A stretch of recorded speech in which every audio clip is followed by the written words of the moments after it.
யாத்திராகமம் 15ஆம் அதிகாரம். அப்பொழுது மோசேயும் இஸ்ரவேல் புத்திரரும் கர்த்தரை புகழ்ந்து பாடின பாட்டு. கர்த்தரை பாடுவேன், அவர் மகிமையாய் வெற்றி சிறந்தார். குதிரையையும் குதிரை வீரனையும் கடலிலே தள்ளினார். கர்த்தர் என் பலனும் என் கீதமுமானவர். அவர் எனக்கு ரட்சிப்புமானவர். அவரே என் தேவன். அவருக்கு வாசஸ்தலத்தை ஆயத்தம் பண்ணுவேன். அவரே என் தகப்பனுடைய தேவன். அவரை உயர்த்துவேன். கர்த்தரே யுத்தத்தில் வல்லவர். கர்த்தர் என்பது அவருடைய நாமம். பார்வோனின் ரதங்களையும் அவன் சேனைகளையும் சமுத்திரத்திலே தள்ளிவிட்டார். அவனுடைய பிரதான அதிபதிகள் சிவந்த சமுத்திரத்தில் அமிழ்ந்து போனார்கள். ஆழி அவர்களை மூடிக்கொண்டது. கல்லைப் போல ஆழங்களில் அமிழ்ந்து போனார்கள். கர்த்தாவே, உம்முடைய வலதுகரம் பலத்தினால் மகத்துவம் சிறந்திருக்கிறது. கர்த்தாவே, உம்முடைய வலதுகரம் பகைஞனை நொறுக்கிவிட்டது. உமக்கு விரோதமாய் எழும்பினவர்களை உமது முக்கியத்தின் மகத்துவத்தினாலே நிர்மூலமாக்கினீர். உம்முடைய கோவாக்கினையை அனுப்பினீர்.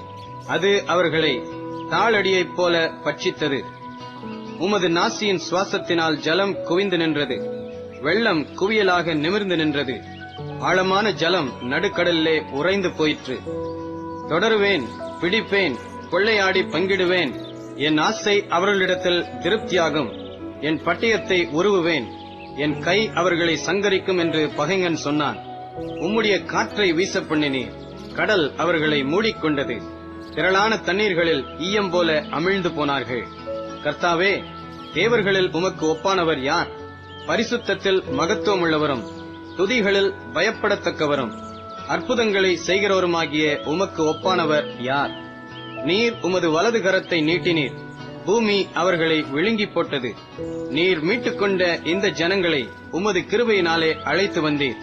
உம்முடைய பரிசுத்த வாசஸ்தலத்துக்கு நேராக அவர்களை உமது பலத்தினால் வழிநடத்தினீர். ஜனங்கள் அதை கேட்டு தத்தளிப்பார்கள். பெலிஸ்தியாவின் குடிகளை திகில் பிடிக்கும்.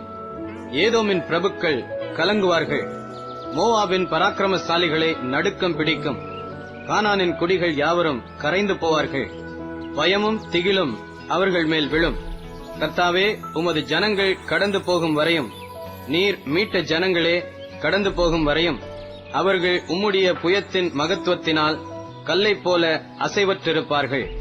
நீர் அவர்களை கொண்டு போய் கர்த்தராகிய தேவரீர் வாசம் பண்ணுகிறதற்கு நியமித்த ஸ்தானமாகிய உம்முடைய சுதந்திரத்தின் பர்வதத்திலும் ஆண்டவராகிய தேவரீருடைய கரங்கள் ஸ்தாபித்த பரிசுத்த ஸ்தலத்திலும் அவர்களை நாட்டுவீர்.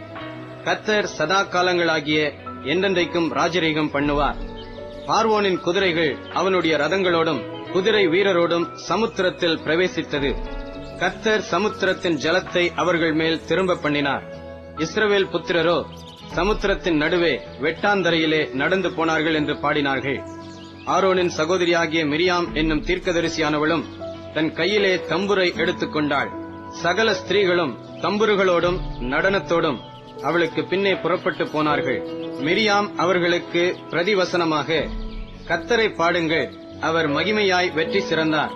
குதிரையையும் குதிரை வீரனையும் கடலிலே தள்ளினார் என்று பாடினாள்.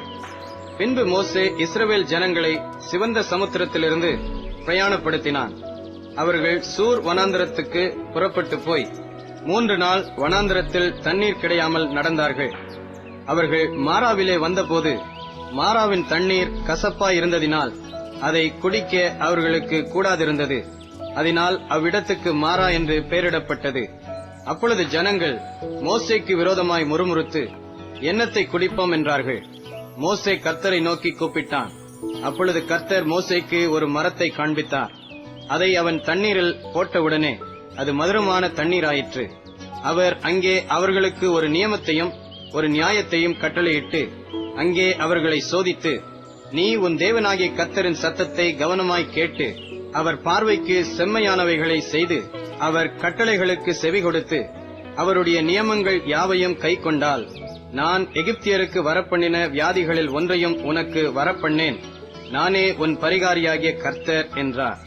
பின்பு அவர்கள் ஏலிமுக்கு வந்தார்கள். அங்கே 12 நீரூற்றுகளும் 70 பேரீச்ச மரங்களும் இருந்தது. அங்கே தண்ணீர் அருகே பாளையம் இறங்கினார்கள்.